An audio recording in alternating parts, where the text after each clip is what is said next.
નમસ્કાર, કેટીવી ખાસ ખબર સાથે હું છું મહેન્દ્ર। વાત કરી સમાચારની તો ડેડિયાપાડાના ધારાસભ્ય ચૈતર વસાવાના સમર્થકોની આતુરતાનો આજે અંત આવ્યો છે, કેમ કે રાજપીપળાની ડિસ્ટ્રિક્ટ એન્ડ સેશન્સ કોર્ટમાં તેમના પત્ની સહિતના 3 આરોપીની જામીન અરજી પર સુનાવણી બાકી હોવાથી તેમણે જેલમાં જ રહેવાની ઈચ્છા વ્યક્ત કરી હતી। પણ હવે આજે ગુરુવારે તેઓ પત્ની અને સાથીદારો વિના જ જેલમાંથી બહાર આવ્યા છે। ચૈતર વસાવાને શરતી જામીન પર મુક્તિ મળી છે, તેમાં તેમને નર્મદા અને ભરૂચ જિલ્લામાં પ્રવેશબંધી ફરમાવાઈ છે।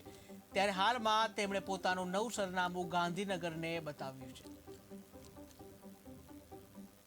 અમને ફસાવવામાં આવ્યા હતા અને છેલ્લા 3 મહિનાથી મારા ધર્મપત્ની શકુંતલા અહીંયા જેલમાં છે અને મને જ્યારે નામદાર કોર્ટે સેશન કોર્ટે જામીન આપ્યા છે અને શરતી જામીન આપ્યા છે, અમે એમને આવકારીએ છીએ અને આ શરતો કાઢવા માટે આવનાર દિવસોમાં આગળની હાઈકોર્ટની અપીલ પણ અમે કરીશું।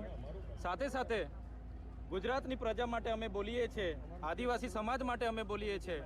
નર્મદાના પૂર વખતે અમે બોલ્યા હતા, આ વિસ્તારોમાં નેશનલ હાઈવે હોય, જીઆઈડીસીઓમાં જે આદિવાસીઓની જમીનો જાય છે એના માટે અમે બોલીએ છીએ, યુવાનો માટે બોલીએ છીએ, શિક્ષિત બેરોજગારો માટે બોલીએ છીએ, જે આ ભાજપ સરકારને ગમતું નથી અને એના માટે આ ભાજપ સરકાર ખોટા ષડયંત્ર બનાવીને અમને ફસાવી રહેલા।